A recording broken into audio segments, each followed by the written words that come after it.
এখন এই মাসিহুদ দাজ্জাল এবং এর অনুসারীদের জন্য সবচেয়ে বড় বাধা হচ্ছে এই মুসলিম উম্মার তরুণ প্রজন্ম। কারণ তরুণ প্রজন্ম চাইলে, তরুণ প্রজন্ম যদি একবার গর্জে ওঠে মুসলিমদের, ইনশাআল্লাহ তাআলা তারা সকল বাতিলের ভিত্তি গুঁড়িয়ে দিতে পারে ইনশাআল্লাহ।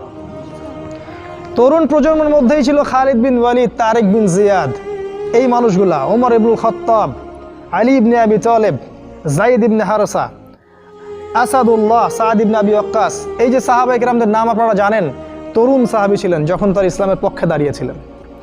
একাই ওমর সে সারা মক্কাকে পরিবর্তন করে ফেললো। এক হামজার সামনেই 20-30টা মানুষ দাঁড়াতে সাহস পাইতো না। একজন তারেক বিন জিয়াদ, তিনি স্পেন জয় করে ফেললেন মাত্র অল্প কিছু সৈন্য নিয়ে। মোহাম্মদ বিন কাসিম আমাদের এই ভারতীয় উপমহাদেশ জয় করলেন। এখন আপনি মুসলিম হয়ে এখানে বসে আছেন।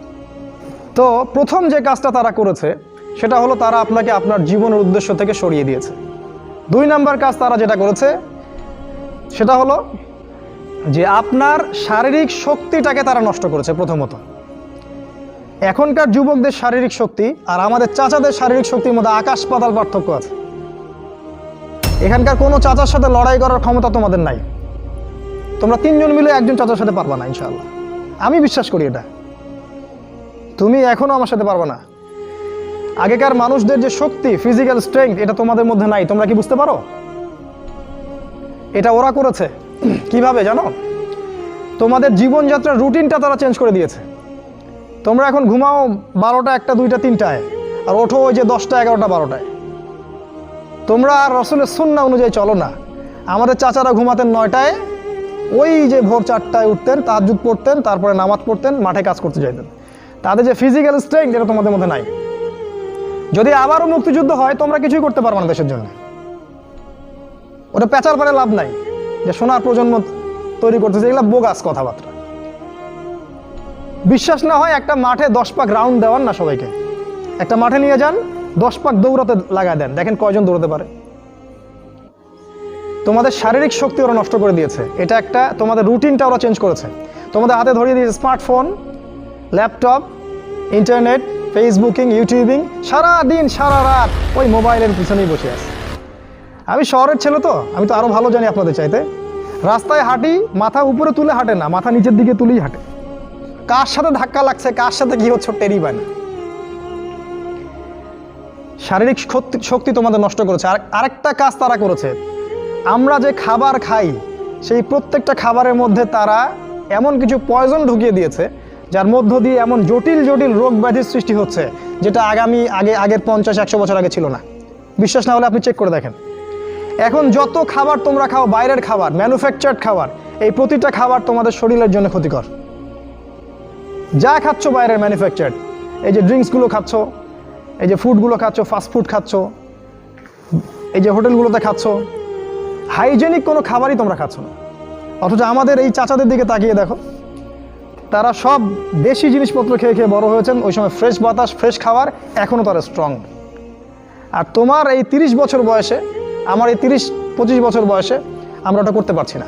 এটা এমনি এমনি হয়নি, এটা ওদের চক্রান্ত ছিল যাতে করে মুসলিম উম্মার তরুণ প্রজন্মকে তারা ধ্বংস করতে পারে। মুসলিম উম্মার তরুণ প্রজন্ম সেই জাজবা রাখে না। 1 নাম্বার তোমাদের জীবনের উদ্দেশ্য থেকে সরিয়েছে, 2 নাম্বার তোমাদের খাবারের অভ্যাস চেঞ্জ করেছে, 3 নাম্বার তোমাদের এই শারীরিক সক্ষমতা নষ্ট করেছে, 4 নাম্বার তোমাদের শিক্ষা ব্যবস্থাকে সে ধ্বংস করেছে। কথাটা ভালো করে শোনো, তোমাদের শিক্ষা ব্যবস্থাকে তারা ধ্বংস করেছে। কিভাবে? তুমি 25 বছর এই সেকুলার লাইনে পড়াশোনা করবা, 25টা সূরা তুমি শিখতে পারবা না, ইম্পসিবল। তুমি 25 বছর এদিকে পড়াশোনা করেছো, কিন্তু 25টা হাদিস তোমার জানা নাই, 25 জন সাহাবীর নাম তুমি বলতে পারবে না। তুমি রাসূলুল্লাহ সাল্লাল্লাহু আলাইহি ওয়াসাল্লামের জীবনী কখনো পড়ে দেখো নাই, ছুঁয়েও দেখো নাই, তার স্ত্রীদের নাম তোমার জানা নাই, 10 জন জান্নাতি সুসংবাদপ্রাপ্ত সাহাবীর নাম তোমার জানা নাই। কিন্তু তুমি এদিকে science, arts, commerce, physics, chemistry, biology, হাবি জাবি সব পড়ে শেষ করেছো, ইসলামের বেসিক নলেজ তুমি অর্জন করো নাই। এটা ওদের চক্রান্ত ছিল, শিক্ষা ব্যবস্থা দিয়ে তোমাদেরকে ইসলাম থেকে সরিয়ে দেয়া, এবং তারা সেখানে 100% সফল। এগুলো নিয়ে কথা বলার সময় যেহেতু আমাদের নাই, আমরা যেহেতু আমাদের ওই যে হাত বাঁধা, আমিন টামিন এইসব নিয়ে আমরা যে মারামারি কাটাকাটির মধ্যে আছি, এটাই হচ্ছে আমাদের বড় জিহাদ আমাদের, তাই না? এই জায়গায় কাজ করা উচিত ছিল। পক্ষান্তরে যারা মাদ্রাসায় পড়ছি আমরা, অত্যন্ত দুঃখজনক যে মাদ্রাসায় পড়ার পরেও আমরা সাম্প্রদায়িক হয়ে যাচ্ছি কেন জানি। নিজের বুঝ, নিজের দল, নিজের মাযহাব, নিজের তরিকার বাইরে আমরা আর চিন্তা করতে পারছি না। ইসলাম যে একটা প্রশস্ত সাগর, এখানে যে কত কি আছে এটা আমাদের জানা হচ্ছে না। একই সাথে কোরআন সুন্নাহ হাতে থাকার পরেও আমরা বিশ্বকে চ্যালেঞ্জ করতে পারছি না। আল্লাহ পাক বলেছেন, কোরআন আমি তোমার উপর নাজিল করেছি তিবিয়ানান লিকুল্লি শাই, এটা প্রত্যেকটা বিষয়ের ব্যাখ্যা। কিন্তু কোরআন থেকে আমরা পৃথিবীর সব কিছু এখন ব্যাখ্যা করতে পারি না। কোরআন দিয়ে আমরা অর্থনীতি ব্যাখ্যা করতে পারি না, আমরা রাজনীতি ব্যাখ্যা করতে পারি না, আমরা শেষ জামানাকে ব্যাখ্যা করতে পারি না। কিন্তু কোরআন আমাদের হাতে আছে, ঘরে আছে। মাদ্রাসায় পড়ছি, কিন্তু মাদ্রাসায় পড়ে ইংরেজি জানছি না, আইসিটি জানছি না, বিশ্ব সম্পর্কে জানছি না, অর্থনীতি জানছি না, এমনকি ইসলামের ইতিহাসও জানছি না। তাহলে এখানেও কিছু সমস্যা থেকে গেছে। এটা দ্বিমুখী শিক্ষা ব্যবস্থা চলছে, এটার একমুখীকরণ প্রয়োজন ছিল, যেটা হয়নি বিগত 50, 60, 70 বছরে। আর আগামী তো অল্প সময় বাকি আছে, এখন এটার জন্য আর চেষ্টা করেও কোনো লাভ হবে আমার মনে হয় না। আল্লাহু আ'লাম বিসওয়াব।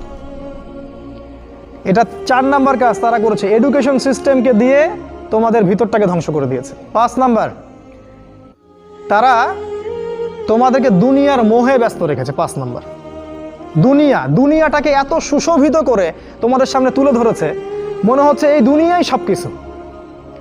আর এই দুনিয়া পূজারী কোনো যুবক ছেলেকে দিয়ে আপনি আল্লাহর পথে কোনো খেদমত আশা করতে পারেন না, কারণ ওর পুরো চিন্তাটা দুনিয়া কেন্দ্রিক। সকালবেলা ঘুম থেকে উঠে ও চিন্তা করে দুনিয়া, রাতে ঘুমানো পর্যন্ত। আলহাকুমুত তাকাসুর, আল্লাহ পাক বলেছেন, হাত্তা যুরতুমুল মাকাবির, যতক্ষণ না তোমরা কবরে পৌঁছাচ্ছ ততক্ষণ এই প্রাচুর্যের প্রতিযোগিতায় লিপ্ত আছো। দুনিয়ার সুশোভিত, এই যে দেখবে দুনিয়ার যত মোহ, এটা তোমার সামনে সহজলভ্য করা হয়েছে। অল্প টাকা দিন এত জিবি কিনুন, মাত্র এত টাকা দিন এত কিছু কিনুন। ফোন করছে মেয়ে, আপনার সাথে রিসিভ করছে, মানে নারী, এই যে অনলাইন, এই যে ইন্টারনেট, পর্নোগ্রাফি, ব্লু ফিল্ম, হারাম অ্যাফেয়ার্স, এই যে বয়ফ্রেন্ড গার্লফ্রেন্ড, এগুলোকে আপনার সামনে এত সহজলভ্য করে দিয়েছে যে একটা যুবক ছেলে চাইলেই জেনা করতে পারে। তুমি যদি চাও এখনই জেনা করতে পারবে, কেউ তোমাকে বাধা দিবে না। তোমার সামনে জেনাকে এত সহজ করা হয়েছে, তুমি চাইলে এখনই মদ খেতে পারবে, কেউ তোমাকে বাধা দিবে না। আর মদের তো লাইসেন্স দেয়া আছে আমাদের দেশে, পতিতালয় এগুলো লাইসেন্সও দেয়া আছে, কেউ তোমাকে বাধা দিবে না। এটা এত সহজ কেন করে দেয়া হলো? অথচ মদ যদি উমর রাদিয়াল্লাহু আনহুর সময় কেউ পান করত, তাকে 80টা বেত্রাঘাত করা হতো। কেউ যদি জিনা করতো ওই সময়, তাহলে প্রকাশ্যে ওকে 100টা বেত্রাঘাত করা হতো। কোনো বিবাহিত ব্যক্তি যদি জিনা করতো, তাকে রজম করে হত্যা করা হতো। কেউ যদি কোনো ব্যক্তিকে অন্যায়ভাবে হত্যা করত, তাকেও কেসাস করা হতো, হত্যা করা হতো। এগুলো তুমি আর দেখবে না। এখন তুমি দেখবে সমস্ত পাপ সহজলভ্য হয়ে গেছে। এটা এমনি হয়নি, তারা করেছে তোমার জন্যে, যাতে তোমার ভিতরের ঈমানটা চলে যায়। কারণ পাপী হৃদয় নিয়ে তুমি আল্লাহর পথে দাওয়াত ও জিহাদ করতে পারবে না। কদ আফলাহা মান যাক্কাহা ওয়া কদ খাবা মান দাসাহা, যে পবিত্র হয়েছে সে সফল, আর সে ধ্বংস হলো যার ভিতরটা কলুষিত হয়ে গেছে। তোমার ভিতরটা কলুষিত হয়ে গেছে, তোমার ভিতরে কোনো রকম চেতনাই নাই আল্লাহর পথে দাওয়াতের এবং জিহাদের, এটা ধ্বংস করে ফেলা হয়েছে। কারণ পাপ করতে করতে করতে করতে তোমার ভিতরে কালিমা লেপন হয়ে গেছে। কারণ তুমি দিনে একটা বারও আল্লাহকে বলো না আস্তাগফিরুল্লাহ ওয়া আতুবু ইলাইহি। খেয়াল করে দেখবা, কোরআন তেলাওয়াত শুনে তোমার চোখ দিয়ে কখনো পানি পড়ে না। কখনো কি খেয়াল করেছো যে কোরআন তেলাওয়াত তোমার সামনে দিনরাত করা হচ্ছে, তোমার চোখ দিয়ে এক ফোঁটা পানি বের হচ্ছে না? কেন বের হচ্ছে না? কারণ তোমার ভিতরে সেই পরিশুদ্ধ হৃদয়টা নাই, তাসকিয়া নূরটা নাই, পাপ দিয়ে ভর্তি হয়ে গেছে।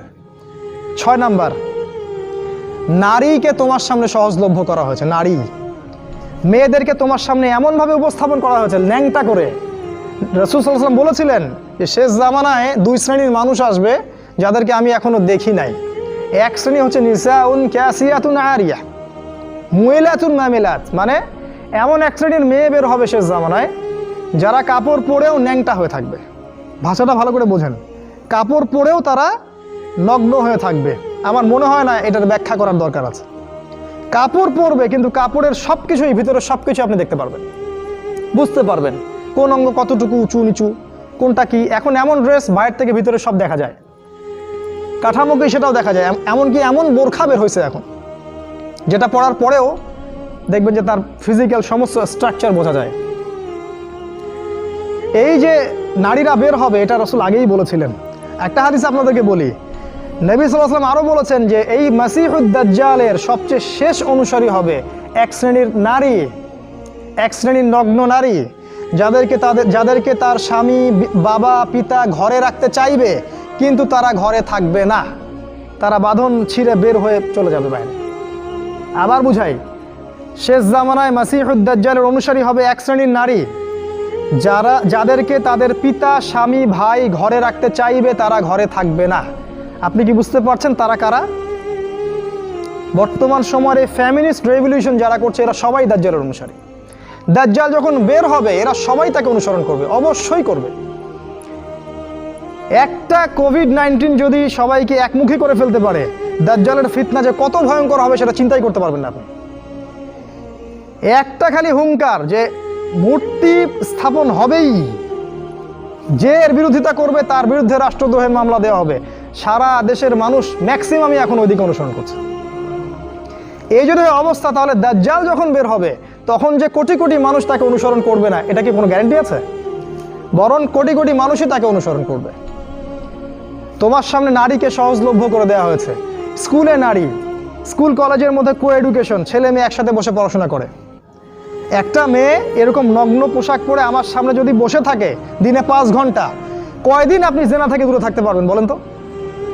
আজকে আপনি দেখা করবেন, কালকে নোট নেবেন, তারপরে দেখা সাক্ষাৎ হবে, কফি খাবেন, এক পর্যায়ে ঘুরতে যাবেন, ডেটে যাবেন, আস্তে আস্তে আস্তে আস্তে তার সাথে আপনি জেনায় লিপ্ত হয়ে যাবেন। এর জন্য কি শুধু ছেলেটা দায়ী? এর জন্য কি শুধু ছেলেটাই দায়ী? এই মেয়েটাও দায়ী, এই মেয়ের পরিবারও দায়ী, এই ছেলের পরিবারও দায়ী। আর সবচেয়ে বড় দায়ী হচ্ছে সে ব্যক্তি যে এই সিস্টেমটাকে লঞ্চ করেছে এই দেশের মধ্যে, যে সিস্টেমের মধ্যে পড়াশোনা করাচ্ছে, এরাই সবচেয়ে বড় দায়ী।